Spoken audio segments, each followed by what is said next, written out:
Welcome back, and thanks for tuning in. I love today's topic, which is understanding defiance in your autistic child and how to respond with support and not discipline. So does your child ever refuse to follow directions and seem defiant? Well, while that's easy to see it as a challenge that needs discipline, it's usually a sign that your child needs more support. So today, I'm going to show you that you can meet both your child's needs and yours without jumping straight to discipline. So let's say your child refuses to do their homework. You feel the onset of a power struggle. But wait, you can't have a power struggle if you don't exert power. What? I've seen so many parents feel defeated when their child just refuses to cooperate. But what if defiance isn't about challenging you? So today we're going to talk about why defiance happens, why it's a sign that your child is silently asking for support, and how you can reframe your understanding of what their behavior is trying to tell you so that you can decrease power struggles. I'm going to show you the 3 steps you need to take to transform those power struggles into collaboration and cooperation between you and your child. Step number 1 is get curious. What is underlying your child's refusal? We often immediately jump to the conclusion that they're defying us personally or that they're being lazy. But here are 3 other examples of reasons why they might be refusing to do what you ask. One common reason behind defiance is overwhelm. Your child might feel bombarded with sensory input, emotions, or just too many tasks at once, and they just can't process it all. So you can offer to step back, slow down, break the task into smaller steps, and instead of demanding immediate compliance, give them the time they need to collect themselves. So let's talk as an example of that about homework, right? It's one of the most common questions I'm asked. So let's say your child comes home from school, they have a packet of homework, they have their snack, they have a little downtime, and when it's time to do homework, they flat out refuse. Well, they might be overwhelmed from their day, right? They might not be ready to transition even though we've given them transition time.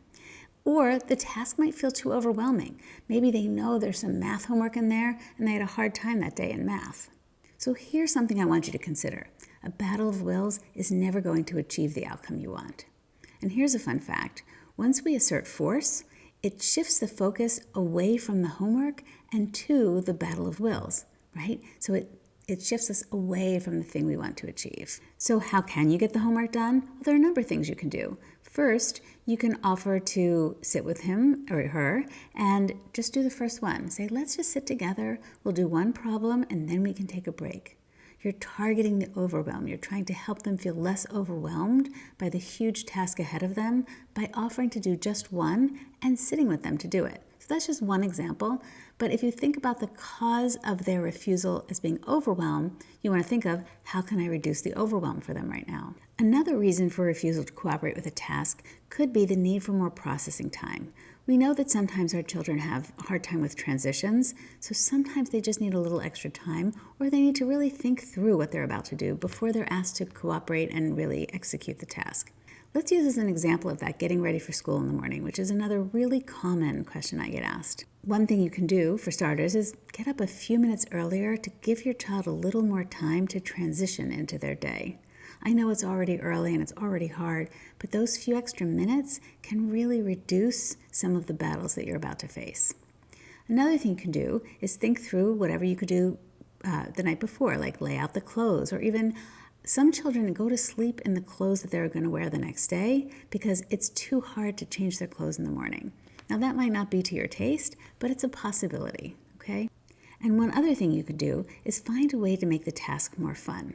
One of my clients, she conducted a 5-minute dance party every morning with her 3 children, which got them revved up and excited and in a nice mood, which made it so much easier for them to cooperate with getting ready for school. A third reason why children might not cooperate with a request is that it doesn't feel fair or just.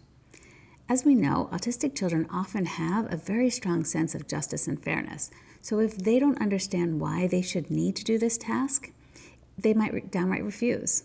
So instead of insisting on immediate compliance, you might try explaining why the task is necessary in a way that resonates with their sense of fairness. It's important to meet them where they are and recognize that their refusal might be rooted in a strong internal logic, even if it's different from yours. Let's go back to the homework example. Sometimes your teen might refuse to do their homework because they may not see the point of it. They may not see how it relates to their future goals. So you can have a conversation with them that explains that you know that the subject isn't of interest to them, it's not their favorite, but that finishing their homework builds other important skills like problem solving, responsibility, and they need to do these things to keep moving toward the goals that they do have. Another good example in this one is household chores. Sometimes kids become really confused about why they should have to do certain things, or that it's not fair because another child is not doing their share. So it's important to have a conversation about it.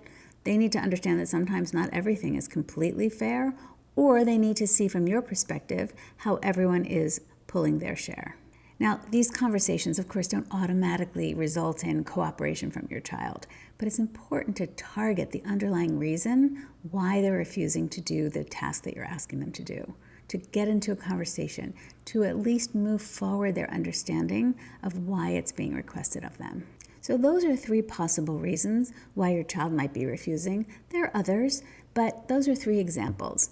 Now here are the 3 steps you need to take in order to try to work with your child instead of fighting against them to help them cooperate. First, get curious. Take a moment to pause. So before you react with frustration or discipline, get curious about why your child is refusing to do the task, right? Don't automatically assume that it's because they're intending to be defiant toward you or that they're just being lazy. Those 2 things might be true, but there might be a more complicated reason underlying their defiance. Are they overwhelmed? Are they needing more time? Does it not appeal to their sense of fairness and justice? Step 2 is validate their feelings. Even if their lack of cooperation feels really challenging for you, you can say something like, "I know this feels hard for you," or "I can see you're frustrated right now." It doesn't mean they're getting away with being defiant. It means that you're acknowledging that something deeper is going on, and it paves the way for a collaborative solution. Step 3 is to adjust the task or offer more time. So once you've validated their feelings, offer adjustments to make the task more manageable, like what we talked about in the homework example, where you sit down and you say, "Let's just do one together." Maybe they need the task broken into smaller steps like that, or they need a few extra minutes to prepare for the transition. And the good news is that there are long-term benefits to responding with support. When you respond to defiance with support instead of punishment, you're creating an environment in which your child feels safe to express their needs. Over time, you'll notice fewer power struggles and more cooperation because your child knows they're being heard and understood. So remember that the defiance is not about challenging you.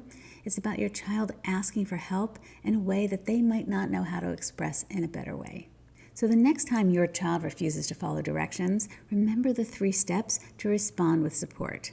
First, ask yourself, what might they be struggling with? Is it overwhelm? Do they need more processing time? Is it interfering with their sense of fairness and justice? Second, validate their feelings. Doesn't mean that you agree with them, but at least it means that you're open to understanding them, that you want to cooperate, you want to work with them.